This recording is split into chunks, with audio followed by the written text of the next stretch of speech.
This week's drive, we find a way to get past any which way we can. Failed to finish the 88th Indianapolis 500. Finally grabbed a lead in the English countryside and rubbed shoulders with the best in a two-part Grand Prix. All this and more in this week's Drive.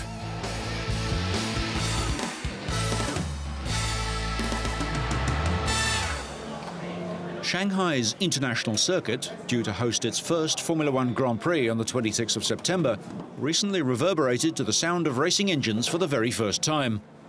The brand new circuit was officially opened as it hosted the opening round of the China Circuit Championship. To mark the event, Ferrari have been running promotional events at the circuit and throughout Shanghai itself, with Austrian Gerhard Berger driving Michael Schumacher's title-winning Ferrari at the official opening. Berger, who raced for Ferrari for 6 years in a career spanning 210 Grand Prix, was joined by team boss Jean Todt and Italian test driver Luca Badour at the ceremony. Berger retired in 1997 and was, until last year, BMW's motorsport director working with Williams. The 44-year-old last drove a Formula One car in April, lapping the Imola circuit in Ayrton Senna's 1985 Lotus, to mark the 10th anniversary of the deaths of his former McLaren teammate and Austrian Roland Ratzenberger. After his 3-lap demonstration run, Gerhard was asked what he thought of Shanghai and the new track. Well, it's spectacular. I think it's a really nice place. They did a great job. The circuit is going to be very difficult, technically very difficult, but also for the driver difficult. So there are some corners what are special, especially the first corner after start-finish line, a long right-hander. They're going to be very different to any other corner in Formula One. He was also asked about the significance of the new track being in China. Well, I think it's very important for China, and it's very important for Formula One to come here. I think it's a big market for fans, what Formula One didn't get yet, but they're going to get them. And the other way around, for all companies are involved in Formula One. China is one of the most important markets. And a Chinese driver someday soon? They're going to come later on. I think it's just a question to develop motorsport in this country, and I think that's the first step. Construction of the 5.45-kilometre circuit started in October 2002 and was completed last month.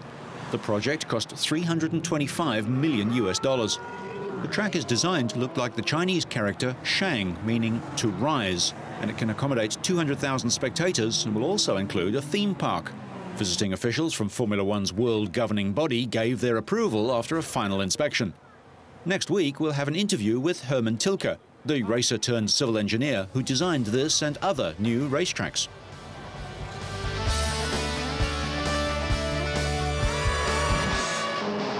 The German touring car series was at the Lausitzring for round 4. Points leader Christian Albers of the Mercedes team led a 21-strong field away from the line at the start, hoping to put some distance between himself and the Audi of his closest rival, Matthias Ekstrom. It was a torrid start with several contacts into and out of the first corner.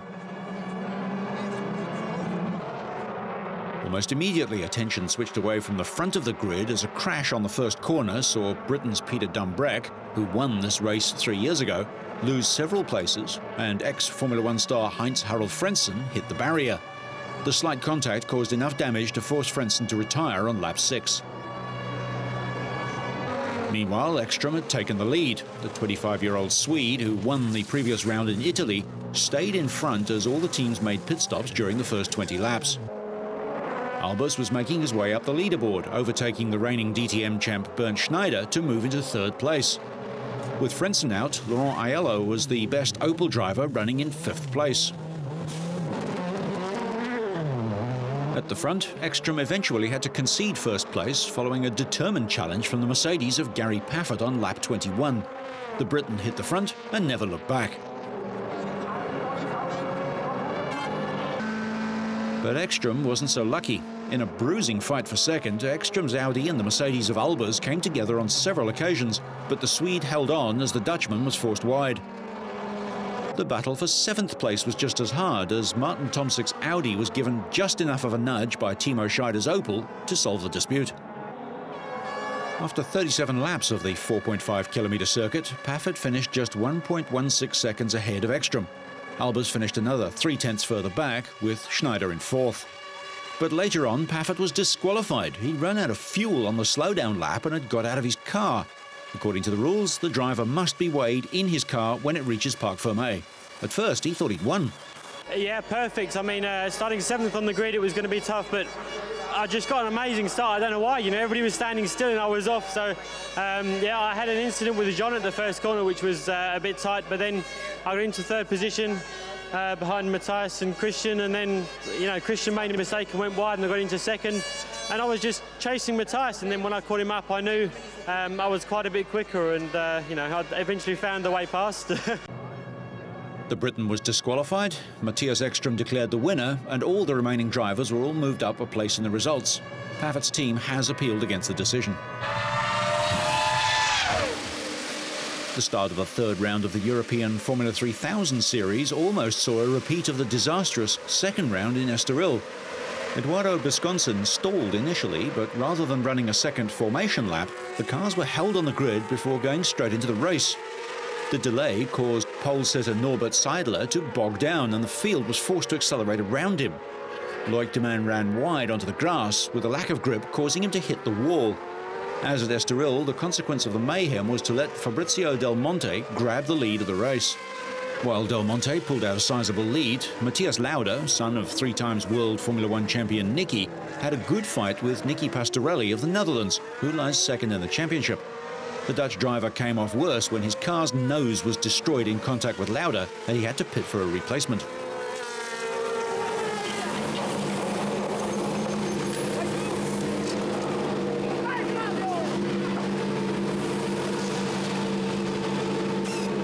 After 24 laps, Del Monte had a 28-second lead, and it was looking like a clear win, until the intervention of the safety car after Loic de Man parked his car on the grass over a blind crest. At the restart, Del Monte pulled away again, leaving Lauda and Johnny Reed to fight for 2nd position, and then a 5-way battle for 4th between Barbalus, the 2 Draco cars of Fausto Ippolito and Pastorelli, Bernhard Aunger and Maxime Hodenk. Sven Heinfeldt, brother of Jordan Formula 1 driver Nick, hopes to race in the next round after working as a commentator for German TV in Spain. A lack of sponsorship forced him to miss the 3rd round. Lauda finished 2nd with Jonathan Reed of New Zealand 3rd and Italy's Barbalus 4th. In the championship, Del Monte has 30 points from Pastorelli's 11, and Niki Lauda was happy to be just a proud dad.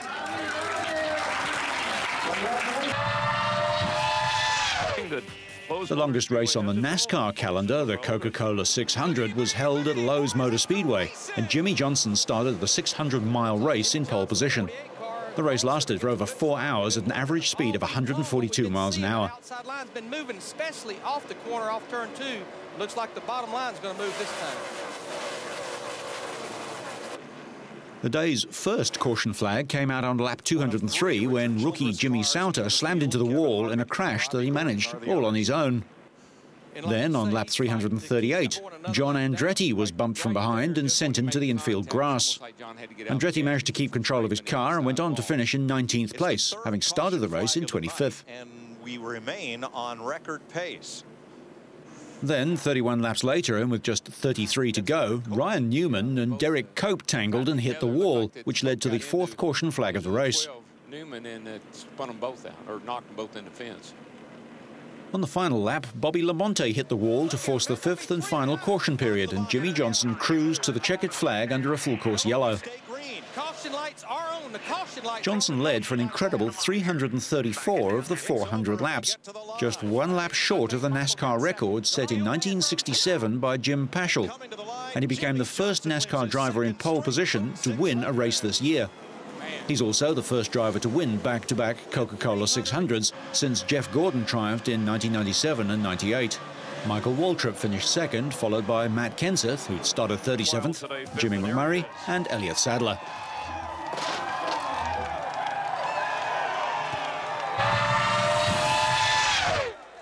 This year's Indy 500 was delayed by more than 2 hours as earlier rain had soaked the famous track. Dario Franchitti waited for the race to start with his wife, actress Ashley Judd. In addition to more usual track drying methods, track workers used cloth towels to soak up moisture in cracks on the track surface. Finally, the green flag was waved for the start of the 88th Indy 500 at the famous Brickyard, with first-timer Buddy Rice starting from pole position. The first crash of the day occurred on lap 11 when A.J. Foyt IV went off all by himself and after hitting the outside wall, smashed into the pit wall too. Soon after, the rain returned, leading to another 2-hour delay as race stewards waved the red flag after just 27 laps. Americans seldom race in the wet. 36 laps after the restart, Ed Carpenter and England's Mark Taylor crashed as Taylor tried to pass Carpenter on the high side of the track. Maybe a hair high going through the turn. Then on lap 105, Greg Ray and British rookie Darren Manning collided in the turn. Sam Hornish was closely following those two drivers and got sucked into the crash too. The three cars skidded up the pit road entrance where they hit the pit wall, sending debris in all directions. Buddy Rice managed to avoid all the day's troubles and took the lead with 30 laps left, at one point holding a 7-second advantage. But more rain started to fall and the yellow flag was waved on lap 173 with Rice still in front. The co-owner of Rice's car, television talk show host David Letterman, sensed that the race might be headed for a premature end, although Rice's father seemed a little unsure. Sure enough, the race was called to an end after 180 laps, with Buddy Rice taking the checkered flag for victory. Tony Kanaan finished second, with England's Dan Wheeldon third. Rice became the 17th driver to win the Indianapolis 500 from pole position. It was the first victory of his IRL career, and it was also the first win for the Rahal Letterman team, whose co-owner Bobby Rahal won this race in 1986. Rice and his crew gathered in his garage to avoid the rain, and the driver celebrated his victory with a drink of milk, a long-standing tradition for the Indy 500 winner. Indicative of the winner here at Indianapolis.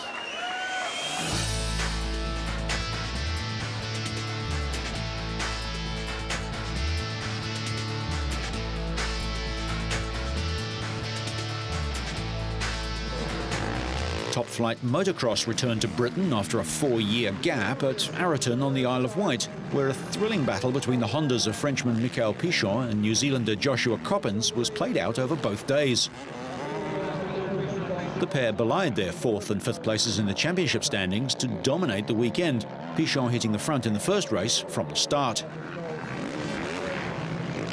Coppens tried to stay with him, and the pair left 7-time world champion Stefan Everts, the season's runaway leader, in their dust.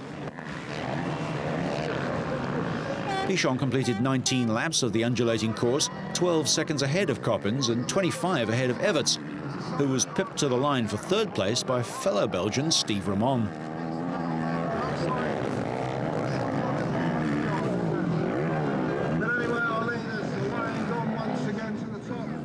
Conditions for Sunday's second race were, if anything, even more ideal, and that was reflected in some sizzling lap times.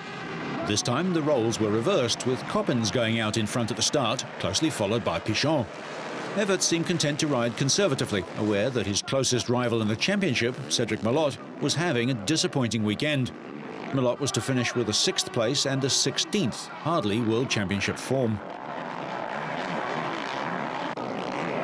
Sunday's race was decided on the very last lap, with Pichon making a mistake on the last set of bumps, losing crucial momentum and bringing delight to the faces of Coppens' pit crew. It was the best Grand Prix of the season for the 27-year-old from Motueka, who collected 47 championship points, as did Pichon. Both leapfrogged over Ramon, who dropped down to 5th in the standings.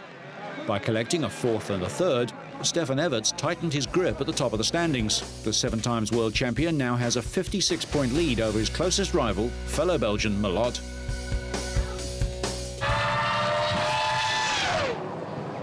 We go to the Isle of Man for the final running of the Formula One Tourist Trophy race on the 60-kilometre road course. The event is to be replaced in 2005 by a superbike race, and the TT Centenary is in 2007. As last year's winner, Adrian Archibald from Ballymoney in Northern Ireland was first off around the daunting mountain course, but he had a problem on his first lap with a loose front master cylinder. John McGuinness achieved his ambition of winning a big bike race at the TT as he romped to victory over 4 laps.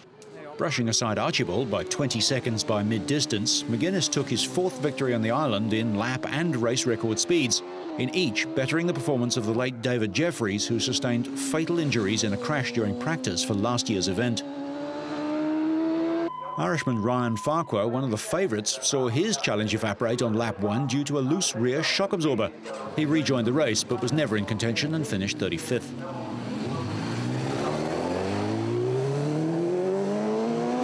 McGuinness charged around the island's public roads and over Snaefell Mountain in a time of 17 minutes, 43.8 seconds at an average speed of 127.68 miles an hour, faster than anyone else had achieved in the 97-year history of the event. Manxman Dave Molyneux, passengered by Daniel Sale, took the victory in the 3-lap sidecar race, his 9th success on the island, having led throughout aboard his Honda-powered outfit. He overcame an ailing engine as he nursed the outfit home ahead of Nick Crowe and Darren Hope, also Honda-powered, with Steve Norbury and Scott Parnell third.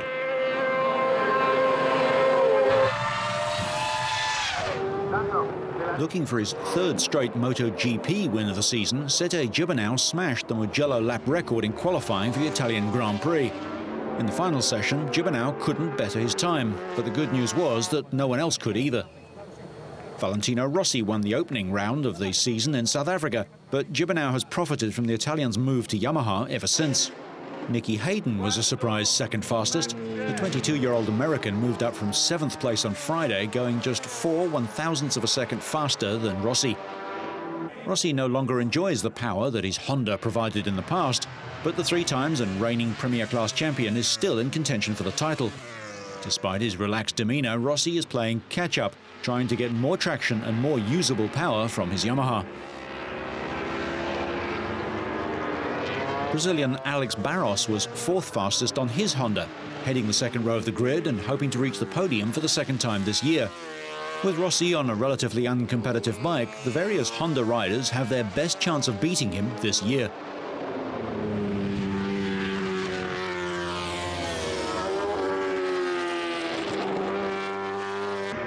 Former 250cc world champion Marco Melandri, Rossi's Yamaha teammate, grabbed 5th place, finishing ahead of his Italian compatriot Max Biaggi in 6th.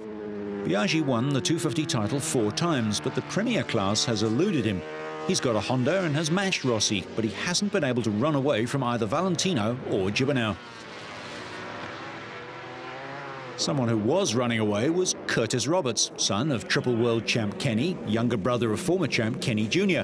He slithered off the track and did more than a little damage to his Proton, and would have some explaining to do to his team manager, his illustrious father. Sebastian Porto led the way in 250 qualifying on his Aprilia. The Argentine was joined on the front row of the grid by Daniel Pedrosa, championship leader Randy DePunier, and Tony Elias. Aprilia's Steve Yenkner left it late, but still managed to record the fastest time in qualifying for the 125s. The German finished ahead of Australian Casey Stoner's KTM and Mattia Passini in 2nd and 3rd place respectively in the last seconds of the session. The MotoGP event started under sunny skies, but the fine weather would not last for the duration of the 23-lap race.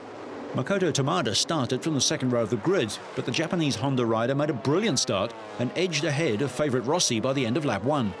A titanic battle developed between Rossi, Tamada, Biaggi and Gibernau. However, the exciting race was marred when Japan's Shinya Nakano suffered a horrific crash on his Kawasaki midway through the race. Nakano's rear Bridgestone tyre blew apart at almost 200 miles an hour, and he was lucky to avoid a concrete wall at a place where crashes shouldn't happen. Amazingly, he suffered only bruises and escaped serious injury. Tamada left the track moments later with a similar tyre failure. That left reigning champion Rossi and his possible successor Gibernau battling elbow to elbow for the lead. But rain began to fall on lap 17, and as the race leader, Rossi called for the red flag, much to Gibernau's frustration. After a 20-minute delay, the race was restarted and the field set to complete 6 laps to make up the total race distance. At the restart, it was Troy Bayliss on the underperforming Ducati who grabbed a surprise lead until Rossi squirted past to reclaim the top spot. He stayed ahead of Gibernau for his 3rd consecutive Italian Grand Prix and his 2nd win of the season. New rules mean the 2nd race's finishing order was the result, and not both races' combined times. But also the race was incredible. It's like, for me, it's like win 2 times today. The first one on the dry, I think, make 30 or 40 overtaking, every lap. A fantastic battle with Sete, with Max, with Tamada also. The top three ruled the roost in the championship, with fourth-placed Barros already looking unlikely to score his first MotoGP world title this year. Bitter disappointment for title leader Randy de Punier, who ran out of fuel on the last lap of the 250cc race and slipped from second place to fourth in the run to the line. Pole sitter Sebastian Porto took the honours ahead of Daniel Pedrosa in second and Manuel Poggiali in third, who both edged past de Punier. Fonzi Nieto and Tony Elias were split seconds from passing him too. De Punier still leads the title by a slender margin. While the two leaders are well clear, there's a group able to claim third place. In the 125cc Grand Prix, there was a torrid 10-way battle for the lead, which raged for most of the 20 laps. Veteran Roberto Locatelli held a slim lead and took his third win at Mugello, finishing ahead of Casey Stoner and Hector Barbera. Andrea Dovizioso finished fourth after a slide on the last lap, and his title lead over Locatelli has been reduced to just 3 points. The next race is in Spain.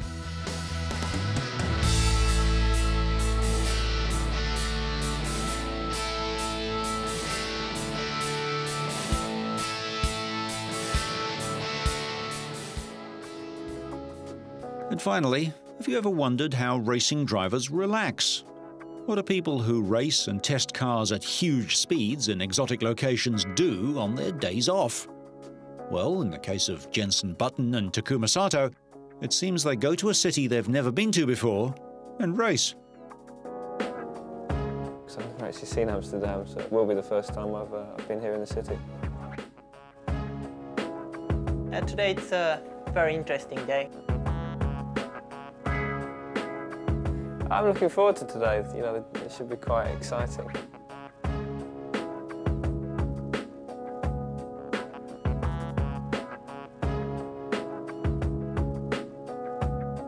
We split it two teams, the Jenson team, my team. Bit of a sort of a treasure hunt, I think, to start with, and then we're doing a bit of racing on bikes and pedalos and stuff. So yeah, it'd be interesting.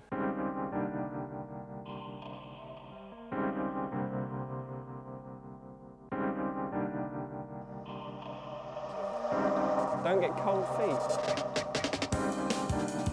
Get a clue. Find JB's footing, but don't get cold feet. Realise where it was. We ran down to a shop. It's got me, hasn't it? Find Amsterdam's most popular mode of urban transport. Bike. The west is kind of this way. So it's got to be this way, yeah. How many bikes, though? We got to get on them, have we? Try and keep as much water as you possibly could in the basket. However quick or however slow you went, it didn't make any difference. So we just went flat out. This is a competition, so we have to be working together. Oh, you're kidding me!